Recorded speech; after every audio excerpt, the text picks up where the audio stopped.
Hey, just quick note. Tomorrow I will be continuing my study with Revelation. Friday I'll be ending the first section I'm going to do with Graham Oppy. It'll be the third part of the discussion about the applicability of mathematics. And then Christmas is really picking up at work, so I'll just do as much as I can from there. And hopefully, I'll be looking at two more conversations he has between now and the end of Christmas, if time permits, and then kind of reassess things after the new year. I was in the shower the other day, and I don't know why I was thinking about it, but I was thinking about a passage that I had covered, I think, on this channel earlier, but I didn't quite fully understand it. And then it kind of just came to me. And it wasn't officially part of my enhanced quiet time, but rather it was just some, I guess, just some thoughts I was having and praying about. And it always has struck me interesting what had happened here, and I couldn't figure it out. So I just kind of talked about it. So now I'm going to kind of talk about it a little more. So Paul in the book of Acts, and I think this is because I asked the Zany professor earlier.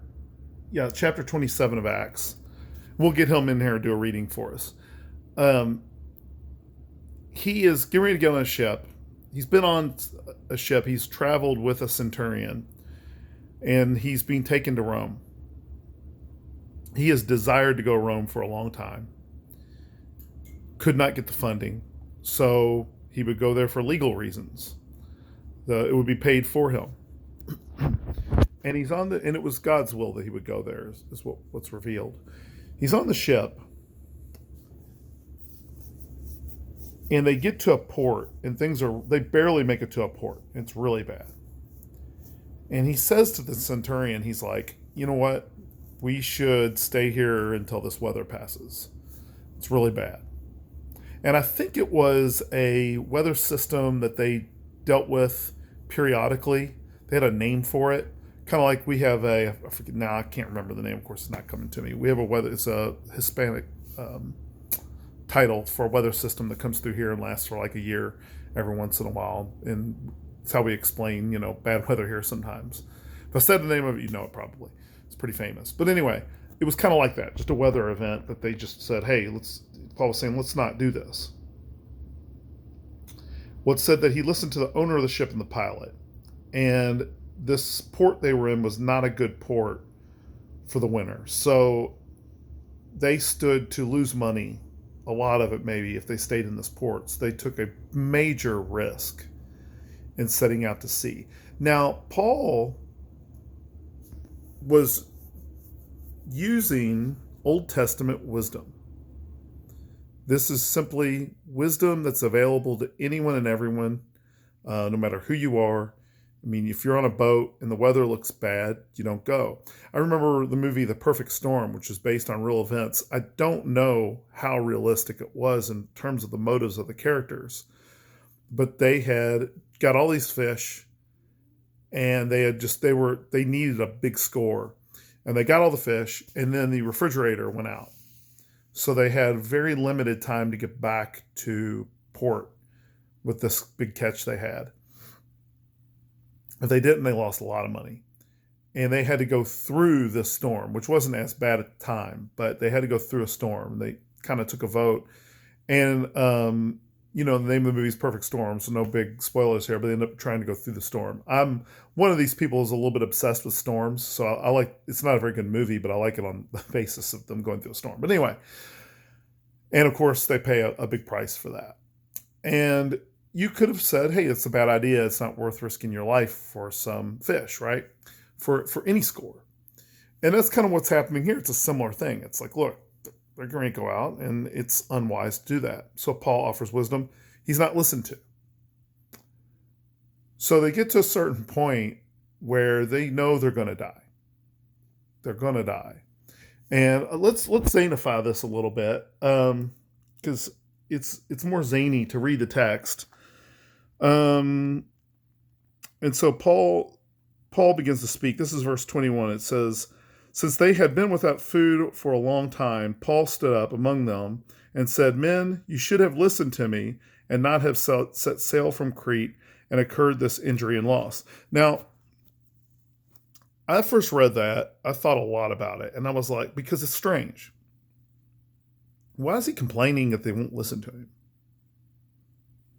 Just to, okay, so they didn't listen, whatever. And I thought it was almost kind of humorous that Paul was like, yeah, you should listen to me back then. But, well, actually, I think what's happening here is because Paul's adhering to Old Testament wisdom, which again is available to everyone, right? It's not something that it's part of general revelation. I mean, you don't need to read the Bible to know when it comes time to reap, you go reap, right? But then it says, if you don't reap, if you don't go out there and do the work that it takes, then you starve, right? So Paul was just using wisdom, and he was saying, but here's another thing. Paul is an apostle.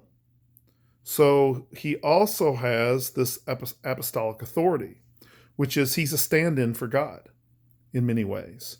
So when he says, you should have listened to me back there, now here's an opportunity for them to listen to him, in addition to the fact that they should know from the abundant availability of wisdom that what he's saying makes sense and what he was saying made sense, right? So now is a good opportunity for them to actually listen to him. And so it says in 23, "For this very night there stood before me an angel of the God to whom I belong and whom I worship. And he said, 'Do not be afraid, Paul. You must stand before Caesar, and behold, God has granted you all those who sail with you. So take heart, men, for I have faith in God that it will be exactly as I have been told.'" Now, I thought this was really interesting because he says exactly, it will come about exactly as he has been told. But he wasn't told, from what we can tell, what they ought to do, right? And what would happen, what ought to do. Well, instead, what does he do? He goes back to wisdom. He uses wisdom. Now, it's possible there could have been other worldly temptations that would have pulled them away from doing wise things. And in fact, that may be exactly what happens. Eventually, and this is verse 29, "And fearing that we might run on the rocks, they lay down 4 anchors from the stern and prayed for day to come. And as the sailors were seeking to escape from the ship and had lowered the ship's boat into the sea under," I'm assuming it's a dinghy, "under pretense of laying out anchors from the bow, Paul said to the centurion and the soldiers, 'Unless these men stay in the ship, we cannot be saved.' Then the soldiers cut away the ropes of the ship's boat and let it go." So, it's very interesting because here you have Paul. It doesn't say that this was all delineated in his vision, right? It just says, in fact, he says, if we don't do that now, so if we don't do this, we won't be saved. So wasn't he given a vision though? Wasn't he told this will happen exactly like the way we said? See, in our mindset, okay, we think about these things a certain way. We go, okay, well, I'm not accusing anyone else of this, by the way. I'm saying we have a temptation to go, okay, well, clearly this is it's God, right? He has foreknowledge. He's going to do these things. So you don't really have to do anything. But is that what the Bible actually says? What the Bible actually says is if you don't live out wisdom, you're going to pay a price. So Paul, using wisdom along with apostolic authority, these men obey him, right? Which is important here. And I'm getting a little bit allegorical here, but it's important. And what ends up happening here? Well, if you remember me talking about it in the earlier video, they end up being saved, every single one of them, for obeying wisdom and obeying the apostle. Now, by following wisdom, what happens? They're saved.